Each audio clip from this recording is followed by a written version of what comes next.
Assalamualaikum adik-adik. Sebelum kita membahas ke materi atom, ion, dan molekul, alangkah baiknya kita membaca doa sesuai agama masing-masing. Baca doa dimulai.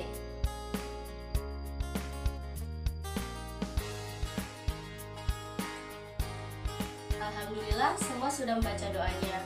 Sebelum kita membahas ke materi yang tadi telah disebutkan oleh kakak, di sini kita akan memperkenalkan dulu siapa sih materi yang ada di pembelajaran kali ini.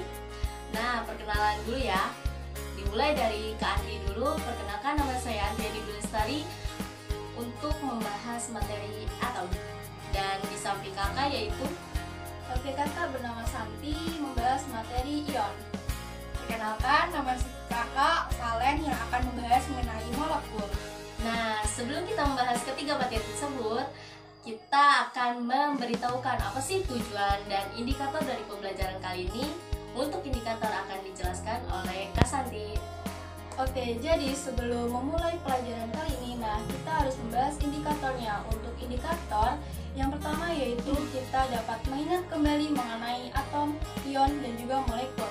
Kemudian kedua, kita dapat membedakan antara atom, ion, dan molekul sehingga kita dapat mengetahui konsep baik itu atom, ion, dan juga molekul. Untuk tujuan dari pembelajaran kali ini adalah untuk mengetahui konsep atom dan selanjutnya mengetahui konsep dasar mengenai atom, ion, dan molekul serta dapat membedakan antara atom, ion, dan molekul dengan apa. Nah, semua teman-teman atau adik-adik sudah tahu kan indikator dan tujuan apa? Jadi kalian udah tahu kan kita mau ngapain? Simak baik-baik ya. Dadah! Duh, kayaknya liburan ke pantai enak nih, berjemur di bawah terik matahari, berenang di laut, bermain pasir dan ombak. Gak sabar deh, semoga pandemi ini cepat selesai ya teman-teman, supaya bisa liburan lagi ya. BTW, kalau ngomongin pantai, apa yang kamu bayangkan pertama kali? Ya, pasir pantai.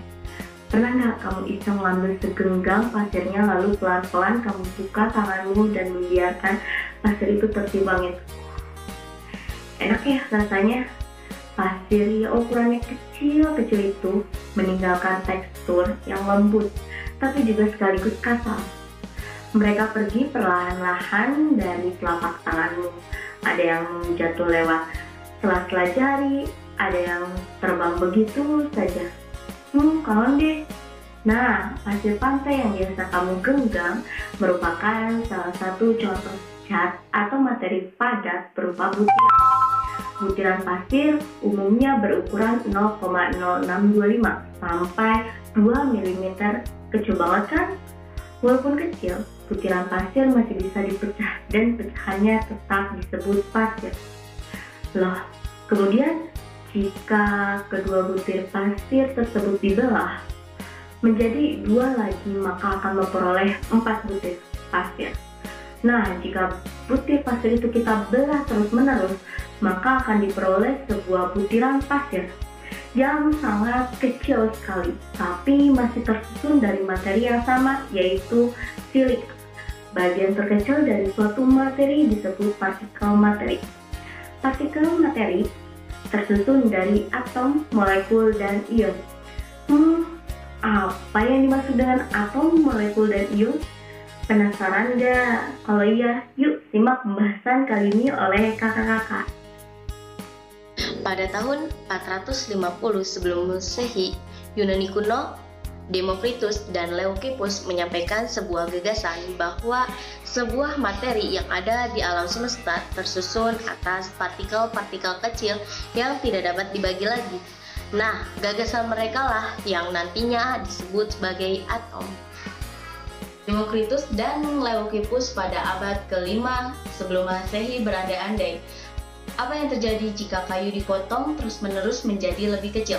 Apakah masih ada potongan kayu yang masih lebih kecil tersebut? Di mana kedua filsuf tersebut menyimpulkan bahwasanya jika sebuah benda dipotong terus-menerus akan memperoleh potongan yang tidak terpakai lagi. Bagian kecil tersebut disebut sebagai atom, yang berasal dari bahasa Yunani yaitu atomos, yang artinya tidak dapat dibagi lagi. Ide-ide atom Demokritus tidak memiliki efek abadi pada filsuf Yunani lainnya, termasuk kepada Aristoteles. Bahkan Aristoteles menolak ide atom dan menganggapnya sebagai tidak berharga. Orang-orang pada masa itu menganggap bahwasannya pendapat Aristoteles sangat penting, dan jika Aristoteles berpikir ide atom tidak ada gunanya, maka kebanyakan orang lain juga berpikir demikian. 1 abad kemudian, Aristoteles mengusulkan konsep atomnya sendiri yang berbeda dari filsuf sebelumnya. Aristoteles mengatakan bahwa segala materi dalam tersusun atas 4 unsur, yaitu air, api, udara, tanah. Dari keempat unsur dapat dibagi lagi menjadi unsur sampai tak terbatas.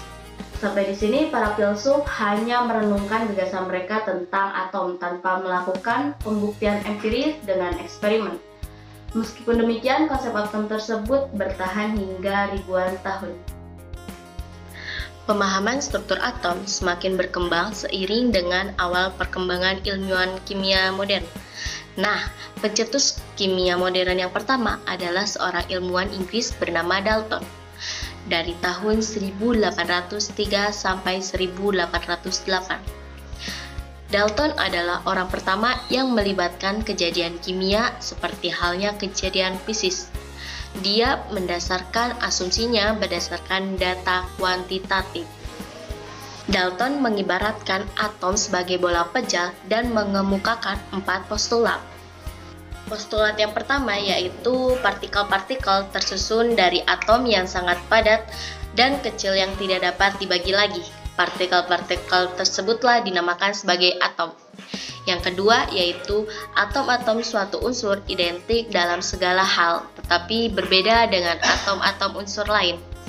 Yang ketiga yaitu dalam reaksi kimia terjadi penggabungan atau pemisahan dan penataan ulang atom-atom dari satu komposisi ke komposisi lain. Yang keempat yaitu atom dapat bergabung dengan atom lain membentuk suatu molekul dengan perbandingan yang sederhana. Sayangnya teori yang dibuat oleh Dalton masih belum memuaskan, sebab berdasarkan beberapa percobaan yang ternyata atom masih bisa dipecah menjadi beberapa partikel penyusunnya, yaitu proton, neutron, dan elektron. Yang pertama yaitu elektron adalah bagian atom yang bermuatan negatif, ditemukan oleh J.J. Thomson pada tahun 1897. Yang kedua yaitu proton, merupakan bagian dari atom yang bermuatan positif, yang ditemukan oleh E. Rutherford pada tahun 1911. Di suatu saat antara Thomson dan Chadwick, para fisikawan menyadari bahwa sebenarnya ada muatan positif di dalam atom untuk menyeimbangkan muatan negatif yaitu elektron, sehingga dapat membentuk atom yang bermuatan netral. Oleh karena itu, siapa yang menjadi penemu proton sering menjadi perdebatan. Namun, Rutherford yang membuktikan ini melalui eksperimen. Dalam eksperimennya, ia menemukan bahwasannya atom mempunyai muatan positif yang terkonsentrasi di inti yang mengandung sebagian besar dari massa atom. Neutron merupakan bagian atom yang tak bermuatan dan ditemukan pada tahun 1932 oleh James Chadwick. Sejak masa Rutherford telah diketahui bahwa nomor massa atau A dari nukleus lebih besar dari 2 kali lipat dari nomor atom yaitu Z. Untuk sebagian besar atom, secara esensial semua massa dari sebuah atom terkonsentrasi dalam nukleus atau inti atom. Mulai dari sekitar tahun 1930, proton dan elektron telah dianggap sebagai partikel dasar. Tetapi entah bagaimana membuktikan sejumlah kecil elektron yang terikat di nukleus untuk meniadakan sebagian muatan proton.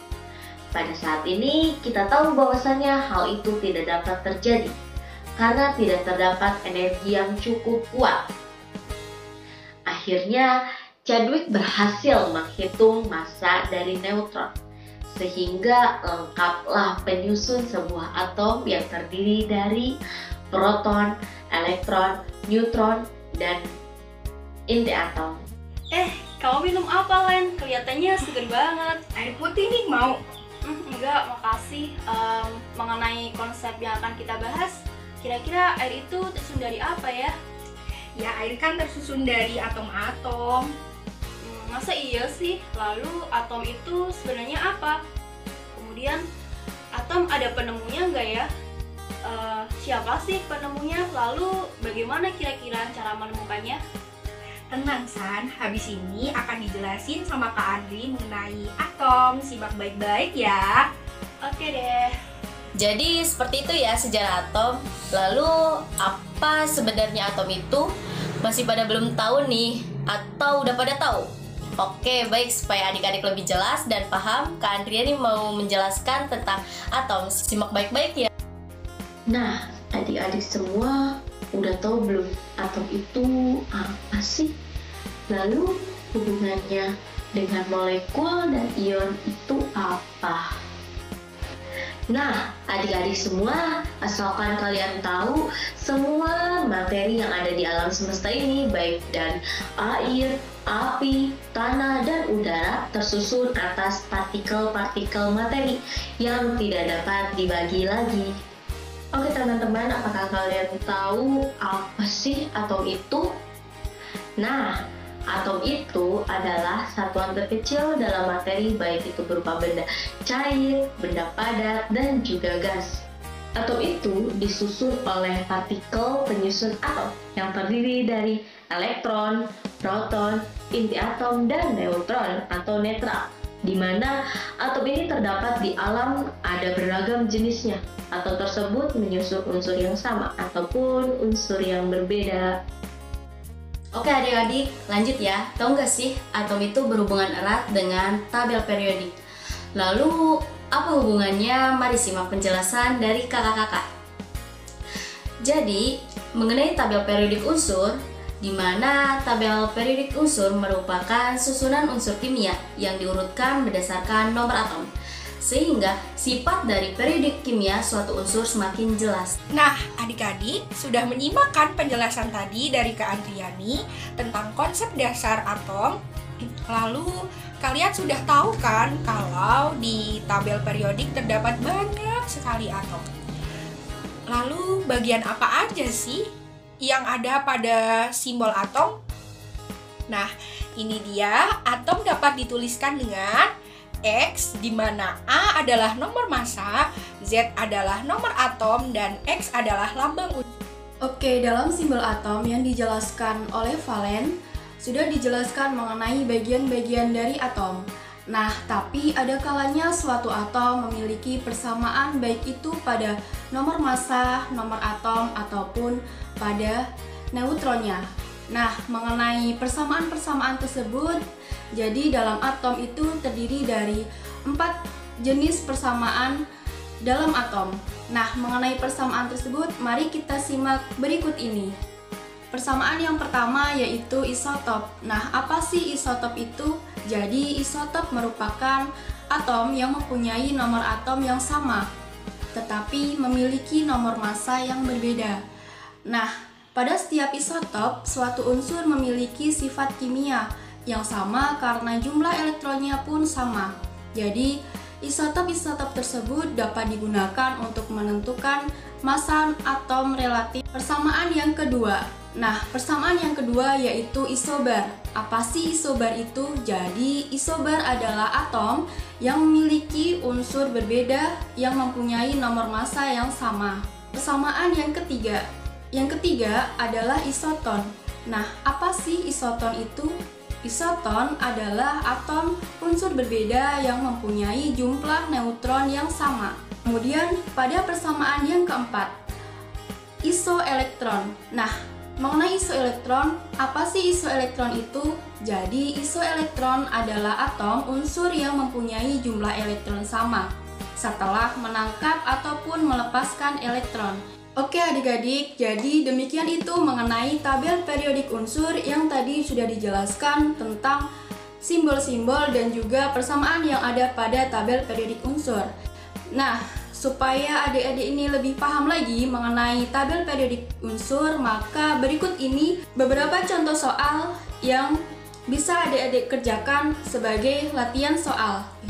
Jadi silahkan dicoba untuk dikerjakan sebelum kakak menjelaskan mengenai ion. Adik-adik semua sudah mengerjakan latihan soal tadi kan? Nah, kalau sudah, sekarang kita lanjutkan membahas mengenai ion.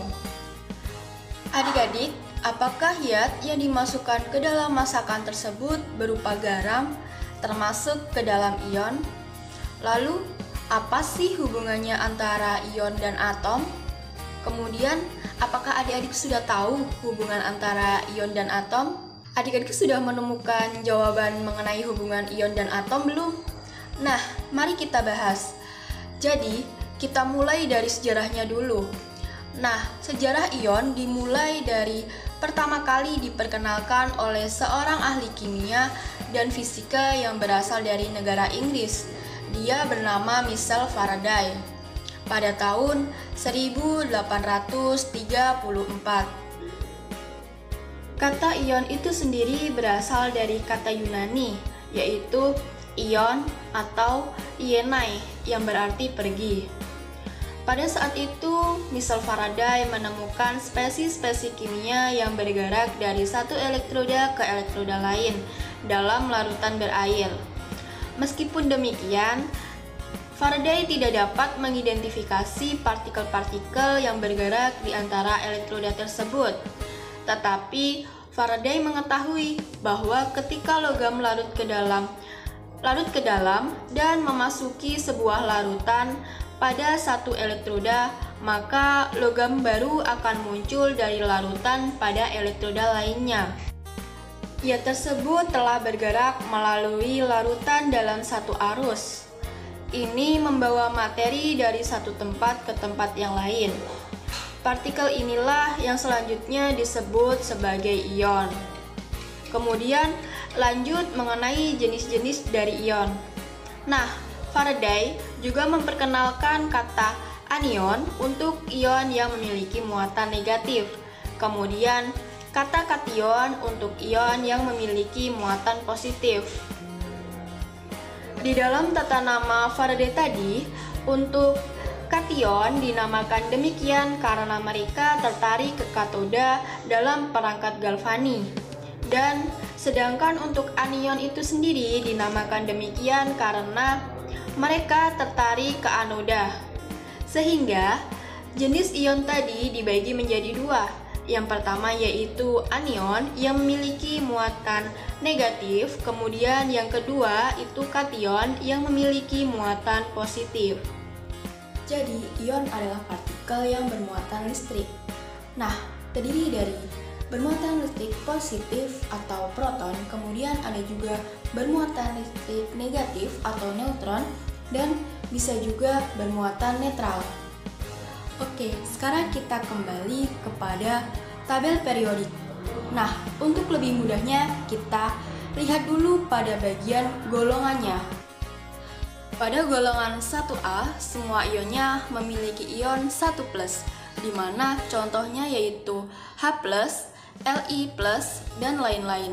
Kemudian pada golongan 2A, semua ionnya memiliki ion 2+, contohnya Be2+, lalu ada juga Mg2+.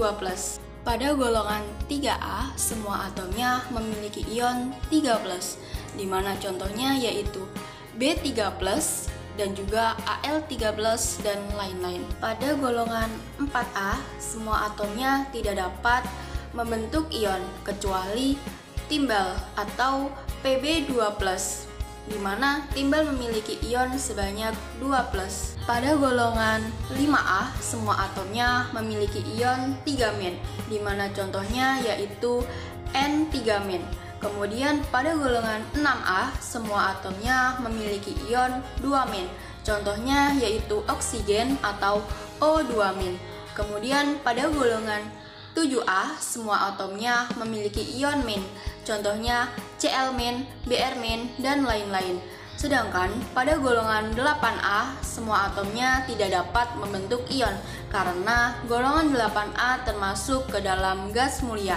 Oke, jadi dari sini kita dapat mengingat ion-ion dalam tabel periodik dengan mudah, yaitu dimulai dari 1+, 2+, 3+, 0, 3-, 2-, 1-, dan 0.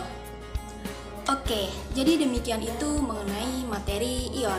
Adik-adik semua, di sini adik-adik kan sudah paham belum mengenai molekul?